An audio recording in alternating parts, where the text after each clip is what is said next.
Tell me, my friend Fidelius, who are wise indeed, but sadly close-minded, why is it so that you make sacrifice of animals unto the gods? Friend Scepticus, you ask a wise question yourself, although I know you to be unfortunately open-minded, so open that sometimes your brain threatens to tumble forth. You see, dear one, it is that it makes us human, and they animals. Have you ever seen animals tend other animals? Have you seen them build temples? I have not, my friend, but have you ever considered them to be wise in their own way? An animal is wise, but only in its own way.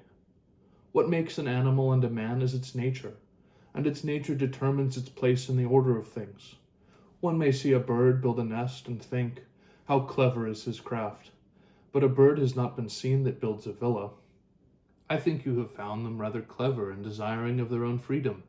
Was it not your friend Miletus whose mule, burdened cruelly with salt, craftily lowered it into the dissolving water of the stream? It was. And was it a laugh for you as much as I? You rashly changed the topic. Sorry, you may answer my initial query. May I? It is as I said, the reason of man is unmatched among all the animals. We alone may offer gratitude unto the gods for their great gifts. And it was also those same gods which granted us dominion over them at the first. Did they not give us the animals so we could give them their due respects, as to other men? And what respect then is due unto the animals? Shall we, like the primitive Egyptian, pay our respect unto some cat-headed god, or offer burned grain unto the crocodile, teeth gleaming with predatory intent? Shall we allow the jackal free rein over our sleeping babes in their cribs? The animals exist not to be shown such esteem, but for our industry. That is their purpose. But animals are not so distant from worship, if not as the recipients, that as the means. Why degrade animals so, if they are fit as an offering? I mean not to degrade them. Their role is clear. It is an exalted role, but dissimilar to that of God and man. And why animals? Why not, as the Egyptians you mock, do we not sacrifice the plants which grow from the soil? Was it not Porphyry who said, hence they did not at first sacrifice animals, but grass, which as a certain soft wool of prolific nature, they plucked with their hands. For the earth produced trees prior to animals, and long before trees grass, which germinates annually. And did Pythagoras, a greatly learned man in the matters of philosophy and geometry, not teach against the consumption of animals altogether, on account of their kinship with the human soul? Surely you mean not to attack all the consumption of animal flesh. It is a clear tenet of the natural order. What beast abstains from the consumption thereof? Why should we, gifted with intelligence and tools to properly prepare such flesh meats, not partake? I took it to be a reasonable conclusion from your statement on the differing nature of man and beast. Can't we, unlike the animal, consider the rightness and wrongness of our deeds? And this aside, is it not an indictment against man that we require cooking and tools for the consumption of flesh? Do the flesh-eating animals not come with such implements as part of their form? Talons, sharp teeth, and strong stomachs, immune to blood and bile. If we clever creatures, slow to wanton cruelty, can justify the abstinence from meat, then what cruel and immoral creatures must the gods be to demand it?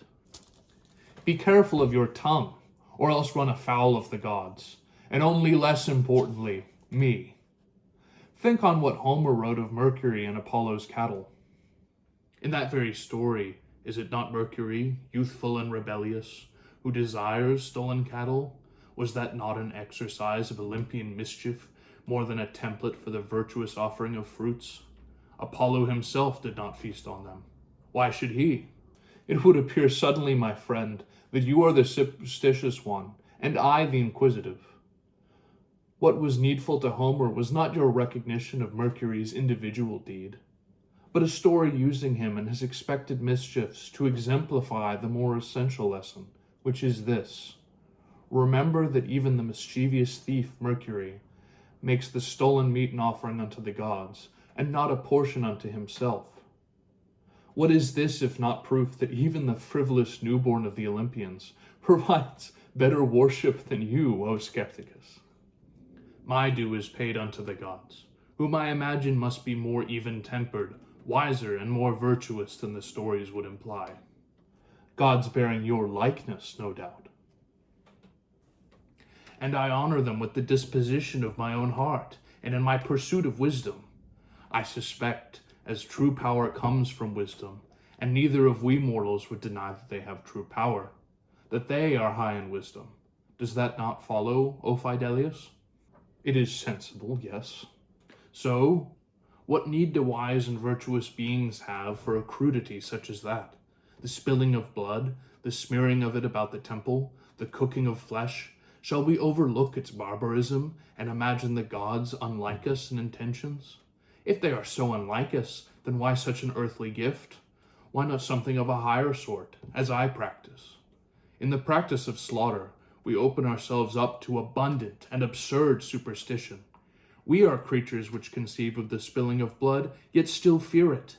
It would seem, with all the talk of bad omens regarding the sacrifice of animals, of the splatter of blood, the retching, and the noise, which assault the senses so, there is more horror in the practice than reward. And think of the purifying rituals which must come after. Could we find a way to worship the gods that does not seem so instinctually perverse to man? A regular Euthyphro are you, O Scepticus, but you forget again my original point, which I may now need to reiterate. The good is found in the need for ritual, for meticulous preparation, and the permission of those omens, even which bode ill. Think of Claudia Quinta, who exposed herself to the judgment of Mother Sibylla, and who was acknowledged thereafter for her proven virtue after making a sacrifice of a spotless heifer unto the goddess. What of Apollo, who commands the Cretans? But guard you my temple, and receive the tribes of men that gather to this place, and especially show mortal men my will, and do you keep righteousness in your heart. But if any shall be disobedient and pay no heed to my warning, or if there shall be any idle word or deed, and outrage as is common among mortal men, then other men shall be your masters, and with a strong hand shall make you subject forever. It seems obvious that no distinction truly exists between what is in your heart and what one's hands work for the sake of the gods. Both are needed to see them pleased. I have understood you, friend, but I resume my foolish attitude as always. Perhaps I shall offer the posture of heart, and you the sacrifice? I suppose it will have to be so, friend, for I resume my blind zeal. Let us be thankful, then, for the gifts we do have, and offer our best fortune to the gods, be it of meat or wisdom. Indeed.